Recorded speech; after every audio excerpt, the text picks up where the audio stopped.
Shalom. Bapak Ibu Saudara yang terkasih dalam Tuhan, kita akan membaca firman-Nya dari kitab Ibrani, dari surat Ibrani pasal 7 ayat 1 sampai dengan ayat 10. Ibrani pasal 7 ayat 1 sampai dengan ayat 10, demikian firman-Nya. Kristus dan Melkisedek. Sebab Melkisedek adalah Raja Salem, Imam Allah yang Maha Tinggi. Ia pergi menyongsong Abraham ketika Abraham kembali dari mengalahkan raja-raja dan memberkati dia. Kepadanya pun Abraham memberikan sepersepuluh dari semuanya. Menurut arti namanya, Melkisedek adalah pertama-tama Raja Kebenaran dan juga Raja Salem, yaitu Raja Damai Sejahtera. Ia tidak berbapa, tidak beribu, tidak bersilsilah, harinya tidak berawal, dan hidupnya tidak berkesudahan. Dan karena ia dijadikan sama dengan anak Allah, ia tetap menjadi imam sampai selama-lamanya. Camkanlah betapa besarnya orang itu, dan yang kepadanya Abraham bapa leluhur kita memberikan 1/10 dari segala rampasan yang paling baik. Dan mereka dari anak-anak Lewi yang menerima jabatan imam mendapatkan tugas menurut hukum Taurat untuk memungut persepuluhan dari umat Israel, yaitu dari saudara-saudara mereka, sekalipun mereka ini juga adalah keturunan Abraham. Tetapi Melkisedek yang bukan keturunan mereka memungut 1/10 dari Abraham dan memberkati dia walaupun ia adalah pemilik janji. Memang tidak dapat disangkal bahwa yang lebih rendah diberkati oleh yang lebih tinggi. Dan di sini manusia-manusia fana menerima persepuluhan, dan di sana ia yang tentang dia diberi kesaksian bahwa ia hidup.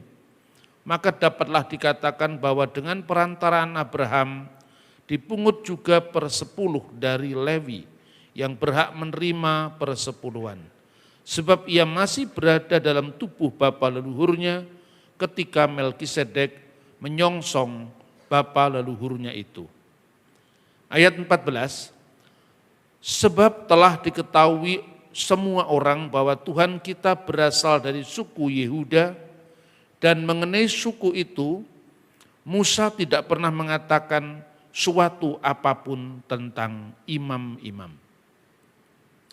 Shalom alaikum, Beshem Hamasyah, salam sejahtera di dalam Kristus. Saudara-saudara, siapakah Melkisedek ini? Dan Alkitab menceritakan di dalam kitab Kejadian, tiba-tiba muncul dan kemudian bagaimana kehidupannya tidak dijelaskan lagi. Karena itu dalam sejarah penafsiran kitab suci, baik itu dari kalangan Yahudi maupun di kalangan Kristiani, ada beragam penafsiran yang mengkaitkan Melkisedek itu dengan tokoh yang digambarkan ajaib-ajaib. Bahkan ada di dalam penemuan naskah Laut Mati, The Dead Sea Scroll. Naskah ini sesungguhnya memuat seluruh kitab suci Perjanjian Lama yang berasal dari antara tahun 200 sebelum Masehi sampai kira-kira tahun 67 setelah Masehi. Jadi kita memiliki Alkitab Perjanjian Lama yang usianya lebih dari 2000 tahun, yang sekarang ini masih tersimpan di Museum Israel. Sebelum kita memiliki naskah Dead Sea Scroll yang ditemukan baru tahun 1947, setahun sebelum berdirinya negara Israel modern, seluruh naskah Ibrani Perjanjian Lama itu paling tua ditemukan berasal dari akhir abad 9 Masehi sampai awal abad ke-11 Masehi. 3 naskah yang sangat terkenal itu namanya Kodeks Aleppo atau naskah Aleppo, naskah Leningrad, dan satu lagi naskah Genisa yang ditemukan di Kairo, Mesir. Inilah naskah tertua Alkitab kita sebelum ditemukan naskah Laut Mati yang usianya 1000 tahun lebih tua dari abad ke-10 dan 2000 tahun usianya dari zaman kita. Oleh karena itu kalau berkembang opini yang mengatakan bahwa Alkitabnya orang Kristen itu palsu, barangkali yang menuduh Alkitab kita palsu itu mereka tidak memiliki bukti-bukti sejarah setua Alkitab dari kitab suci mereka sendiri. Nah, karena itu saudara-saudara, kita khususnya saya dalam saya melayani Tuhan, saya selalu memparalelkan bacaan-bacaan kitab suci kita ini dari bukti-bukti sejarah dan arkeologi. Karena sambil saya menjelaskan bahwa sesungguhnya tidak benar adanya tuduhan pemalsuan Alkitab. Nah, kembali kepada naskah Qumran dan Melkisedek tadi. Di antara banyak sekali sumber-sumber yang ditemukan di Qumran, selain itu naskah Alkitab, tetapi juga tafsir-tafsir Alkitab. Kita memiliki misalnya yang paling utuh dari naskah Alkitab itu, Perjanjian Lama itu adalah Sefer Yesayahu Alef, yaitu kitab Nabi Yesaya A, karena ada Yesaya B. Itu yang ditemukan di Qumran. Nah, sekarang ini disimpan di Museum Israel, itu panjangnya 731 cm dalam bentuk perkamen atau kulit binatang, lebarnya 31 cm. Itu utuh dari pasal pertama sampai pasal yang terakhir. Tetapi juga ada tafsiran atau semacam komentari dari kitab Habakuk, dari kitab Daniel, ada banyak sekali tafsiran-tafsiran semacam itu, termasuk tafsiran tentang kitab Kejadian.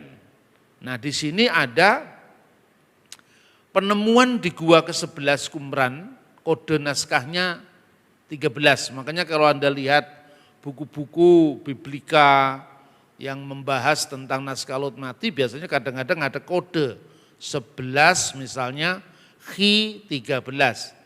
11 itu naskah kitab suci atau naskah tafsir kitab suci itu ditemukan di gua ke-11. Karena dalam penemuan tahun 1947 itu ada 11 gua ya, yang semuanya itu berisi tentang tempayan-tempayan yang isinya kitab suci yang berusia ribuan tahun. Dulu awal-awal penemuan kitab Laut Mati itu, kitab Ester tidak ditemukan di sana. Lalu para ahli itu kemudian berspekulasi, ada yang mengatakan apa mungkin karena sekte Yahudi yang disebut Eseni itu tidak menikah, maka mereka anti ketokohan Ester. Tetapi baru-baru ini ada perkamen yang hitam legam tertutup dengan tumpahan anggur selama 2000 tahun dan dulu nggak bisa dibaca. Baru-baru ini pemerintah Israel lewat tim arkeologi mereka itu menemukan teknologi baru dengan sinar ultraviolet yang ternyata naskah yang hitam karena ketumpahan anggur selama 2000 tahun itu sekarang bisa dibaca dan itu adalah kitab Ester. Dengan demikian seluruh kitab suci Perjanjian Lama telah ditemukan di Qumran. Ya saudara-saudara. Nah, kemudian siapakah yang memiliki naskah Qumran? Itu adalah kaum Eseni. Kaum Eseni itu adalah sempalan orang-orang Yahudi yang memisahkan diri dari institusi Bait Suci di Yerusalem karena praktek korup yang ada di Bait Suci, praktek korupsi yang ada di Bait Suci. Sehingga ketika Mereka kemudian meninggalkan bait Allah yang dianggap korup, Yerusalem yang penuh kedurhakaan itu.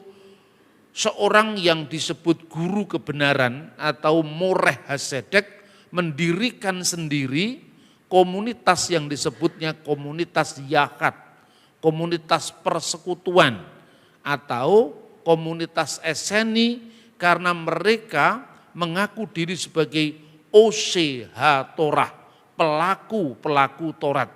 Inilah yang disebut orang Eseni.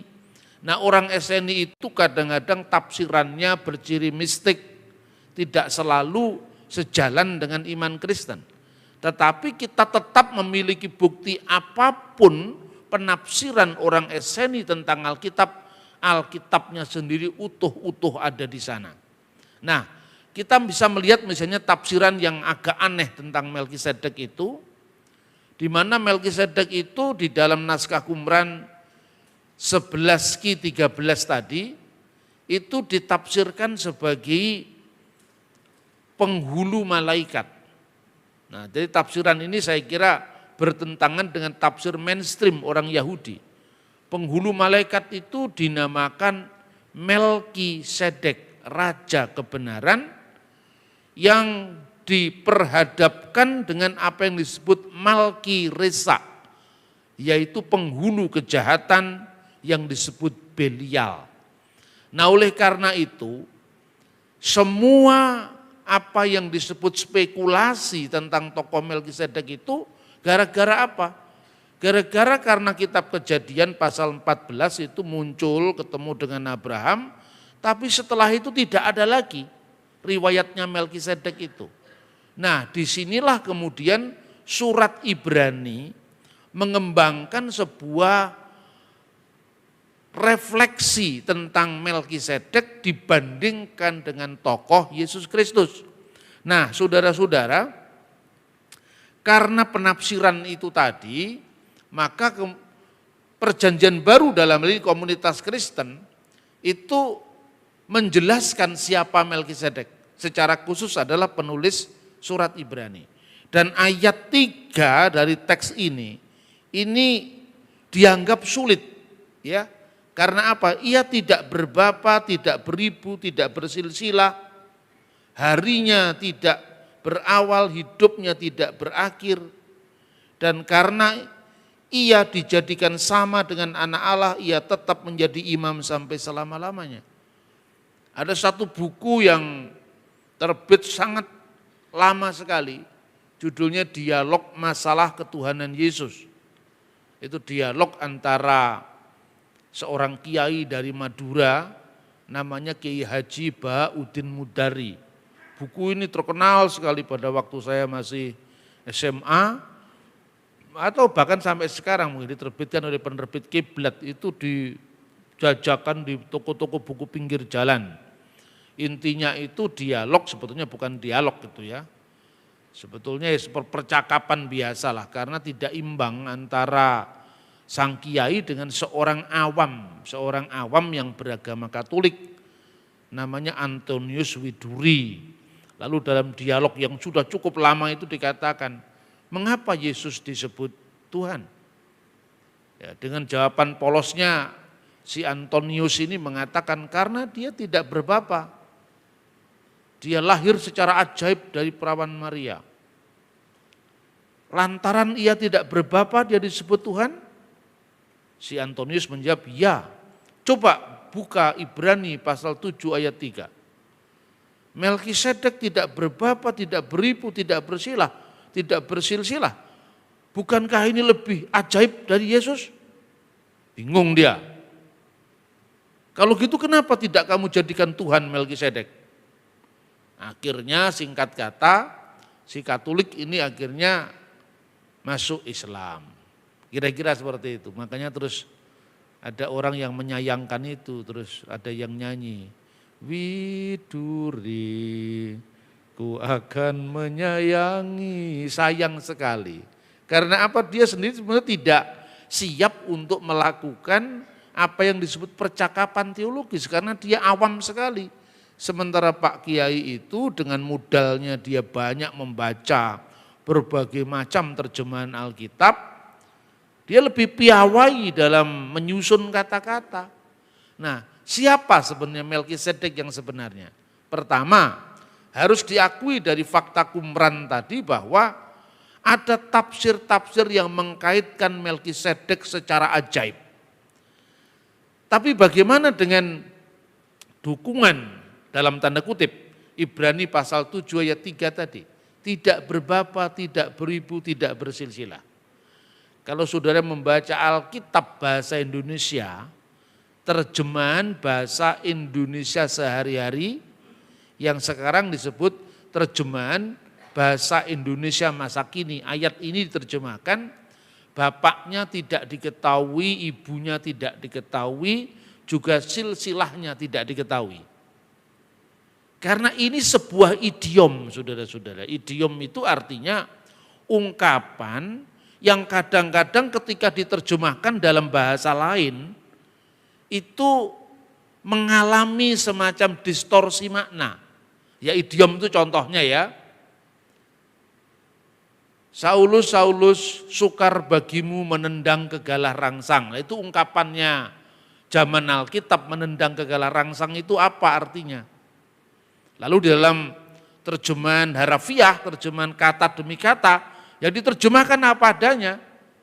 Sukar bagimu menendang kegalah rangsang. Itu loh ketika Paulus mengalami penampakan Tuhan Yesus dalam kitab Kisah Para Rasul.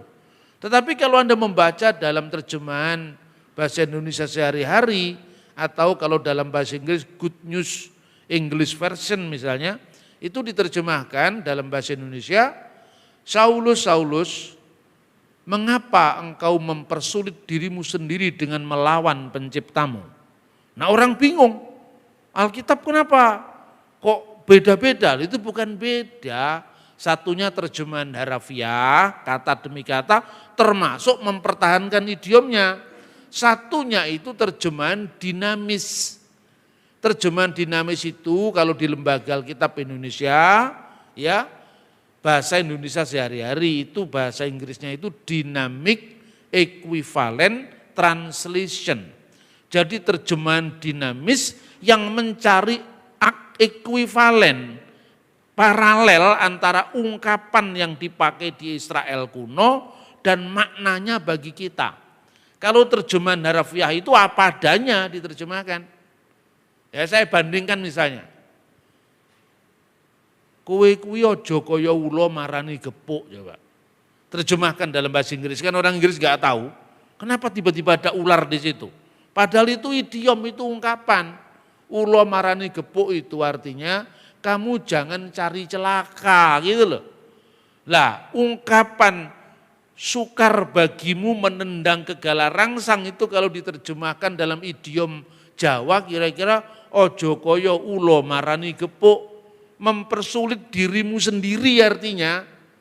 Nah yang satu ini terjemahan harafiah, yang satu terjemahan dinamis. Makanya dua Alkitab ini perlu kita baca. Bagi yang tidak mengerti teks aslinya ini sudah cukup untuk bagaimana membandingkan. Begitu juga apa yang disebut dengan tidak berbapa, tidak beribu, tidak bersilsilah. Itu bukan berarti Melkisedek itu tokoh ajaib yang lahir dari batu atau lahir dari ruang hampa, tidak. Itu ungkapan yang dalam teks aslinya itu apator, ametor, ageneolagetos. Apator artinya tidak berbapa, ametor artinya tidak beribu, agenealogetos artinya tidak bergenerasi, tidak bersilsilah. Ini artinya ungkapan yang kalau pada zaman itu kira-kira kalau di pengadilan itu ya, seorang diadili di depan hakim, lalu di dalam data nama ibunya diketahui, nama bapaknya tidak diketahui misalnya. Itu disebut apa? Misalnya ini ada dalam naskah papirus yang ditemukan tentang fakta sidang pengadilan di abad pertama. Misalnya ditulis, ada orang yang bernama Kairemon. Kairemon itu bapaknya enggak diketahui. Artinya dalam data kependudukan bapaknya diketahui. maka sidang pengadilan membacakan Kairemon Apator. Kairemon nama bapaknya tidak diketahui, tidak ada dalam data. Lalu Miter Auto Legei Tases, nama ibunya adalah Tases misalnya. Tapi kalau misalnya nama bapaknya dan nama ibunya tidak diketahui, Apator Amitor. Begitulah kira-kira tokoh Melkisedek. Karena Alkitab itu menceritakan dia tiba-tiba ada, dan setelah pertemuan dengan Abraham kan nggak dijelaskan lagi. Baru muncul nanti misalnya di kitab Mazmur pasal 110 ayat 4. Lalu kemisterian dari jalan hidupnya yang tidak banyak diekspos itu membuat penafsiran yang berbeda-beda. Makanya dijelaskan identitasnya oleh surat Ibrani. Jadi ada penafsir yang mengatakan dia sesungguhnya adalah Kristus sebelum kedatangannya ke dunia katanya. Alkitab mengatakan bukan dia adalah Kristus, tapi dia seperti anak Allah. Jadi menjadi perumpamaan tentang anak Allah khususnya dalam jabatan keimamatannya. Kira-kira seperti itu. Nah, ada yang menarik, Alkitab di dalam bahasa Suryani. Bahasa Suryani itu adalah bahasa Aramaik. Kalau di dalam zamannya Kristus, hurufnya pakai huruf Ibrani, tapi bacaannya Aram. Nah, liturgi Yahudi sampai hari ini itu tidak semuanya bahasa Ibrani. Jadi salah kalau orang Kristen Indonesia mengatakan kita semua harus Ibrani supaya lebih mantap. Ya, jangan menyebut Yesus Kristus, itu salah, yang benar Yeshua HaMasyiah. Itu pikniknya kurang jauh itu. Karena apa? Doa-doa Ibrani tidak semuanya, doa-doa Yahudi tidak semuanya berbahasa Ibrani. Misalnya yang bahasa Ibrani itu doa yang disebut Shemoneh Esreh, 18 berkat. Itu diawali dengan Baruch atah Adonai Eloheinu melek ha'olam, Elohe Abraham, Elohe Yitzhak, Elohe Yaakov, magen Abraham misalnya. Terberkatilah, terpujilah engkau ya, wahai Tuhan, sembahan kami, Allah yang disembah Abraham, Allah yang disembah Ishak, Allah yang disembah Yakub, perisai Abraham. Itu bahasa Ibrani. Tapi waktu orang Yahudi melakukan yang namanya Seder HaPesach atau perjamuan Paskah. Ini Paskah Yahudi loh, bukan Paskah Kristen. Paskah Yahudi itu Paskah keluaran dari tanah Mesir. Waktu memecah-mecahkan roti, orang Yahudi mengucapkannya dalam bahasa Aram, bukan bahasa Ibrani. Halakma anniya diakalu afahtana bi'ar'a Misrayim. Inilah roti sengsara yang dimakan oleh nenek moyang kita di tanah Mesir. Itu bahasanya Aram. Dan bahasa Aram itu di zaman Yesus dipakai sebagai bahasa percakapan sehari-hari. Misalnya kata Maranatha itu Aram. Tuhan kami datanglah. Maran itu Tuhan kami, Atta datanglah. Maranatha, Hakal Dama, Efata, Talitakum itu bahasa Aramaik. Tetapi kalau bahasa Ibrani Haleluya, Hosiahna, kalau bahasa Aram Hosana misalnya.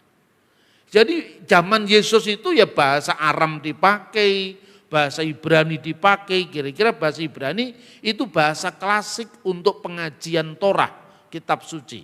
Bahasa Aram itu bahasa sehari-hari yang dipakai Yesus oleh orang-orang Israel dari wilayah Yerusalem ke arah timur dan selatan. Media Partia, penduduk Mesopotamia itu karena dulu kan orang Yahudi pernah mengalami pembuangan di Babel. Maka sepulang dari pembuangan Babel, bahasa yang dipakai bahasa Aram. Dulu hurufnya huruf Ibrani sama. Setelah kekristenan muncul, ya, gereja setelah Yerusalem itu Antioquia. Di Antioquia di situ muncul orang Kristen. Disebut Kristen kan pertama di Antioquia. Nah, Karena penduduknya di situ kebanyakan orang-orang Aram, ya, termasuk diaspora orang-orang Yahudi dari Alexandria, dari mana-mana itu menjadi tempat di mana Injil pertama bertemu dengan penduduk bangsa-bangsa. Lalu mulailah orang-orang Kristen, ini hasil penginjilan Rasul Petrus dan sebagainya itu di Antioquia itu, bahasa sehari-harinya digunakan juga bahasa Aram, tapi karena bahasa Aram itu Aramaik itu bahasa zaman Abraham sudah ada itu. Makanya dikatakan tentang Abraham, dulu nenek moyangku seorang Aram pengembara, itu maksudnya Abraham. Jadi bahasa Aram di zaman Abraham, itu kemudian bahasa Aram pertengahan di zaman Nabi Daniel, lalu bahasa Aram akhir di zaman Yesus. Lalu setelah zaman Kristen, untuk membedakan dengan orang-orang Aram, Mesopotamia, Syria, yang biasanya menyembah ilah-ilah lain, menyembah berhala, maka oleh orang Kristen diciptakanlah huruf tersendiri yang namanya huruf Siriak atau huruf Suryani. Dari bahasa Ibrani yang lepas-lepas, alef, bet, gimel, tidak dirangkai, kemudian mulai dirangkai dengan huruf-huruf Siriak itu, mulai ada dirangkai huruf Siriak itu. Nah inilah yang nanti menjadi cikal bakal dari bahasa Arab Utara. Makanya kalau bahasa Arab kan dirangkai. Jadi bahasa Arab yang sekarang dipakai itu perkembangan terakhir dari bahasa-bahasa Semitik. Lah ini data seperti ini di Kristen semuanya ada. Lalu mulailah muncul terjemahan Alkitab yang namanya Ul Siriak dalam bahasa Aram. Termasuk juga ada naskah yang dinamakan Pesito atau Pesita. Kalau saudara di STT kan cuma dikatakan Pesita itu Alkitab dalam bahasa Siriak kan itu kan. Padahal itu sama dengan bahasa Aram, bahasa yang dipakai oleh Yesus Kristus sendiri. Nah di dalam Pesita, Ibrani pasal 7 ayat 3 itu diterjemahkan begini. Dela abuhe vela emeh. Tidak berbapa dan tidak beribu et ketibu sarbata. Seperti sebagaimana yang tertulis dalam silsilah. Jadi tidak berbapa, tidak beribu menurut catatan dalam silsilah. Itu maknanya. Jadi tidak beribu, tidak berbapa, tidak beribu, tidak bersilsilah. Itu maknanya adalah dila abuhe vela emeh et ketibu bisarbata. Tidak berbapa, tidak beribu yang tertulis dalam silsilah. Artinya bapaknya dan ibunya tidak tercatat dalam silsilah. Dengan demikian Melkisedek itu bukan tokoh ajaib yang tiba-tiba muncul tidak punya bapak, tidak punya ibu. Dia punya bapak, dia punya ibu, tetapi tidak diketahui dalam silsilah. Nah padahal yang dikatakan dalam teks ini apa? Setiap imam itu harus ditemukan silsilahnya keturunan Lewi, gitu kira-kira begitu saudara-saudara. Makanya ketika zamannya Ezra Nehemia itu orang-orang Yahudi yang tidak bisa membuktikan silsilahnya, tidak bisa disebut sebagai imam. Imam harus punya jalur silsilah yang jelas. Nah saudara-saudara, Yesus itu makanya di ayat 14 dikatakan tadi tentang Tuhan kita itu adalah dari suku Yehuda. Dan dari suku Yehuda itu tidak ada peraturan apapun tentang imam-imam. Karena imam-imam Yahudi harus berasal dari suku Lewi. Sementara Yesus dari suku Yehuda. Jadi keimamatan Yesus itu dari mana didapat diperkuat oleh perjanjian lama, oleh Alkitab. Kan tidak memenuhi syarat kalau dia adalah keturunan Yehuda. Padahal imam harus keturunan Lewi. Alkitab sudah menubuatkan di dalam kitab Mazmur pasal 110 ayat 4 bahwa Tuhan bersumpah dan dia tidak menyesal. Bunyi firman-Nya, Atah kohen le olam. Engkaulah imam untuk selama-lamanya, al-divrati Melkisedek, menurut peraturan Melkisedek. Atah kohen la ulam, engkaulah imam untuk selama-lamanya, al-divrati, menurut peraturan Melkisedek. Jadi keimamatan Yesus itu bukan keimamatan yang dasarnya adalah darah, yang dasarnya adalah imamat Levi yang diketahui silsilahnya secara darah, tetapi keimamatan yang sempurna menurut Melkisedek. Jadi bayangkan seolah-olah seperti itu. Lihatlah Melkisedek itu. Dia tidak berbapa, tidak beribu, tidak bersilsilah, artinya silsilah bapaknya dan ibunya tidak tercatat. Tetapi kepadanya lah Abraham memberikan persembahan persepuluhan. Berarti Abraham yang adalah kakek moyangnya orang Yahudi termasuk suku Lewi saja memberikan tanda taat kepada orang yang memiliki otoritas yang lebih tinggi, yaitu Melkisedek. Begitu juga Yesus Kristus, imam besar untuk selama-lamanya menurut peraturan Melkisedek. Nah, saudara-saudara yang terkasih dalam Tuhan, dalam Yudaisme penafsiran tentang Melkisedek itu beragam. Kalau saudara-saudara membaca Yudaisme rabbinik, itu menafsirkan Melkisedek itu sebagai tokoh Sem. Jadi Sem itu masih hidup semasa Abraham hidup. Karena itu menjadi misteri tersendiri bahwa Melkisedek itu masih diperkenankan hidup pada generasi 9 atau 10. Dari Sem, ya, kemudian Arpaksad, kemudian Selah, Eber, Pelek, Rehu, Seruk, Nahor, Terah, Abraham. Anda kalau membaca umur-umur dalam Alkitab yang saat itu umurnya sampai ratusan tahun, ini sangat masuk akal. Bahkan umur-umur yang mencapai ratusan tahun itu juga tercatat di dalam kronik Babel misalnya. Akadia pada zaman kuno. Saya saja, saya ini saudara-saudara, saya ini keturunan manusia yang umurnya panjang. Nenek buyut saya itu meninggal pada usia 125 tahun. Nenek saya itu meninggal usia 96 tahun. Saya waktu kuliah awal-awal baru nenek buyut saya meninggal. Jadi saya masih mengalami 4 generasi. Bahkan saudara saya yang lain yang punya anak, ya seperti ponakan-ponakan saya, itu mengalami 5 generasi. Nah itu baru tahun sekarang. Kan usianya orang dulu kan panjang-panjang, saya aja kakek moyang saya yang hidup di sekitar lereng Gunung Kelut sana di Serengat Blitar aja pada tahun 1990-an masih bisa merasakan 5 generasi. Nah, kira-kira kalau Abraham hidup 2000 tahun yang lalu, 2000 tahun sebelum Masehi atau 4000 tahun yang lalu dari zaman kita sekarang, apa sulitnya untuk kita membayangkan bahwa 9 generasi itu masih bisa dialami oleh orang zaman itu.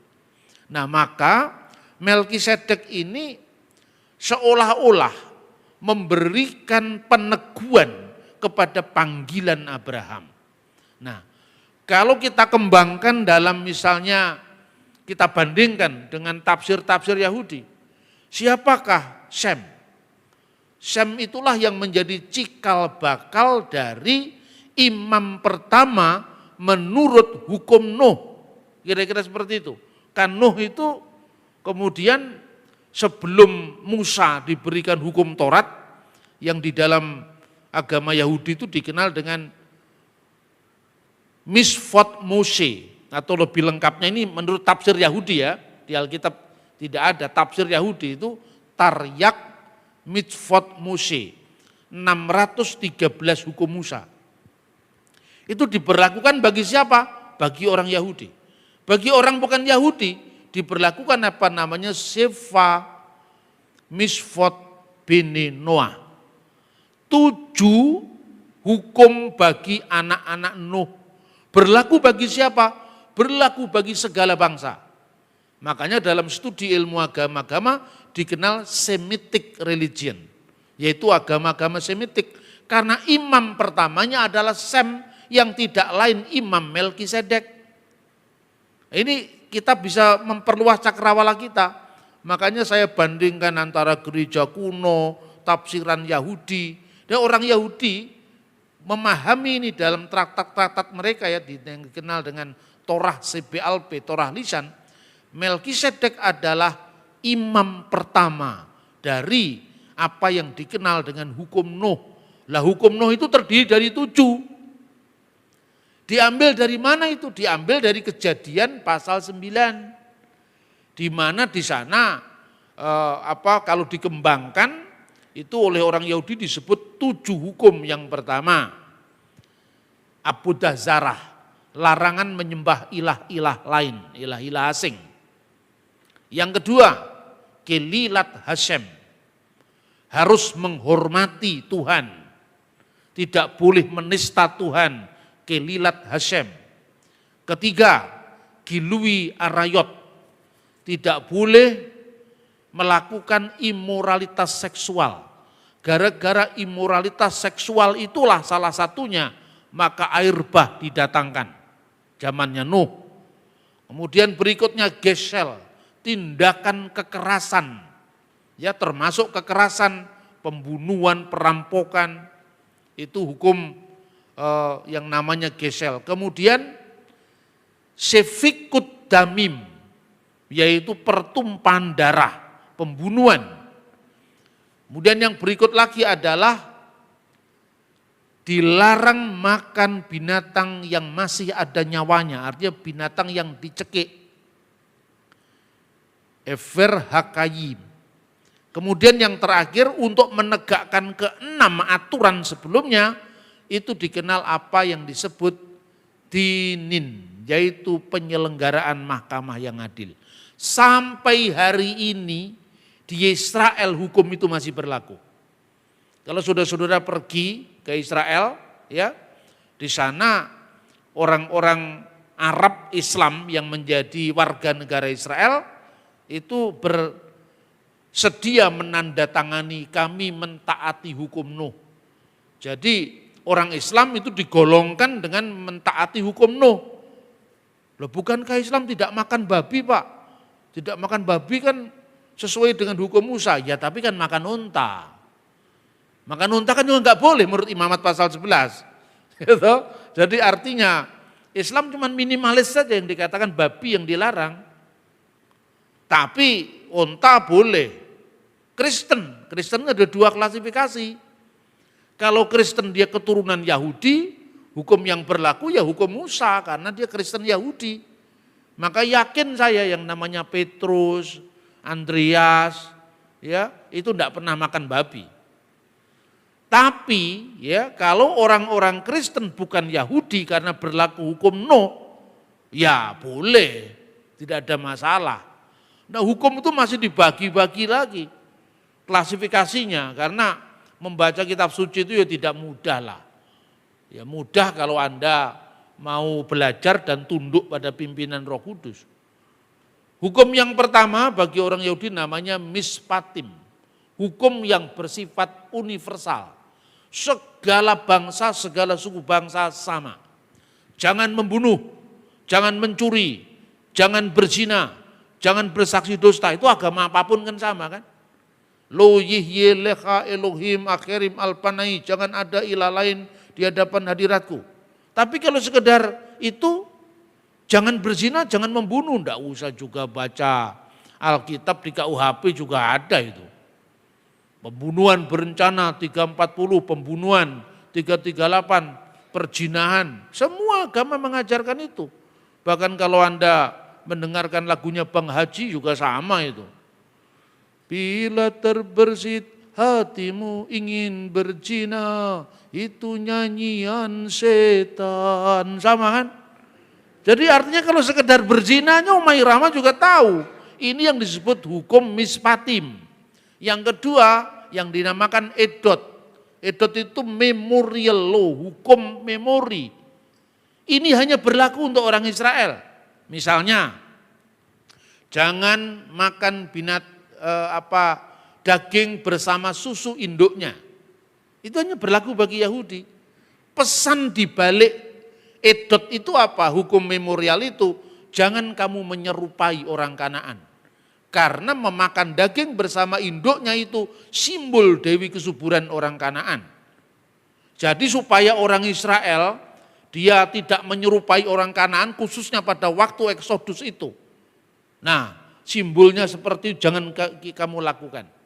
Tapi kalau sekarang kan simbolnya lain, ya toh? Simbol pemujaan itu kan beda-beda, kan bukan daging bersama induk, susu induknya. Jangan kamu makan daging di pangkal paha. Kenapa? Karena kamu harus solider ingat pada perjuangan yang gigih dari kakek moyangmu Yakub. Nah tapi kalau nenek moyang saya misalnya Suromenggolo, kan nggak pernah dipukul pahanya sama malaikat kan? Ini bersifat khusus hanya untuk orang Yahudi. Dan yang ketiga yang disebut hukim juga khusus untuk orang Yahudi, yaitu hukum tentang halal dan haram yang dikenal dengan Imamat pasal 11. Makanya bagi bangsa lain, misalnya orang Papua, orang Tionghoa, ritusnya untuk korban kan babi. Itu sah di mata Tuhan karena memang dia bukan Yahudi. Orang Arab korbannya apa? Onta. Kayak yang dilakukan oleh kakeknya Nabi Muhammad, Abdul Muthalib itu kan onta. Ini enggak sah menurut Taurat. Tapi karena memang Islam digolongkan hukum Nuh yang imam pertamanya Melkisedek atau Sem, ya sah. Jadi yang namanya pluralisme hukum itu justru diajarkan pertama kali oleh Alkitab. Nah di zaman Sang Mesias, ini kuncinya, di zaman Sang Mesias Yahudi maupun Goyim, Yahudi maupun bukan Yahudi dipersatukan di dalam Kristus. Makanya jemaat mula-mula itu ada jemaat orang-orang yang bersunat dan jemaat orang-orang yang tidak bersunat. Dibagi pula rasul-rasulnya, rasul bagi orang yang tidak bersunat dan rasul bagi orang yang bersunat. Itulah yang kemudian ditetapkan di dalam Kisah Rasul pasal 15, clear sekali. Nah yang ditekankan dalam Ibrani pasal 7 itu apa? Mesias itu memiliki makna tiga jabatan. Yang pertama nabi, yang kedua imam, yang ketiga raja. Yesus sebagai raja, keturunan Yehuda, sah. Yesus sebagai nabi, karena Musa menubuatkan Nabi Micherbeka Meaheka Kamoni, seorang nabi di tengah-tengahmu di antara saudaramu yang seperti aku. Yakim Adonai Eloheka Alautismaun, akan dibangkitkan oleh Tuhan Allah yang kamu sembah, hendaklah dia yang kamu dengarkan. Ulangan pasal 18 ayat 15. Seorang nabi di tengah-tengahmu, di tengah-tengah Israel, di tengah-tengah Bani Israel. Meaheka di antara saudaramu, di antara 12 suku Israel. Firman itu disampaikan kepada Musa yang berasal dari suku Lewi. Nah saudaranya Lewi itu Yehuda, karena ada 12 suku kan, maka di situ ada Yehuda, jelas memenuhi syarat. Seorang nabi di tengah-tengahmu, di tengah-tengah Israel, di antara ke-12 saudara Israel, Musa dari suku Lewi, sukunya imam-imam, Yesus dari suku Yehuda, sukunya raja-raja. Nah sekarang keimamatan Yesus bagaimana? Yesus bukan dari Lewi, Yesus bukan keturunan imam, makanya keimamatan Yesus seperti keimamatan Melkisedek yang mulia itu. Dan itu dinubuatkan oleh Mazmur pasal 110 ayat 4. Sekarang jelas bahwa sesungguhnya keimamatan Yesus adalah keimamatan yang kekal. seperti disimbolkan Melkisedek yang seolah-olah harinya tidak berawal dan hidupnya tidak berakhir, yang menjadi simbol bagi keimamatan yang abadi, yaitu Yesus Kristus, imam besar perjanjian baru. Nanti pada ibadah berikutnya saya akan mengupas tentang kenapa Yesus disebut rasul dalam Ibrani pasal 3 ayat 1. Apakah itu akan mendistorsi ketuhanannya, apakah itu akan merendahkan ketuhanannya, akan dijawab juga dalam konteks karena Yesus sebagai imam besar perjanjian baru, maka dia disebut rasul. Apakah rasul itu sama dengan rasul dalam bahasa umat Islam? Tentu tidak. Makanya kita tidak boleh menafsirkan agama orang dari perspektif kita. Kiranya Tuhan memberkati dan lebih menyampaikan kita semua kepada makna firman yang sebenarnya, sehingga kita bisa mengikuti Tuhan sesuai dengan apa yang dicatat di dalam firman-firmannya. Tuhan memberkati. Shalom alaikum. Amin.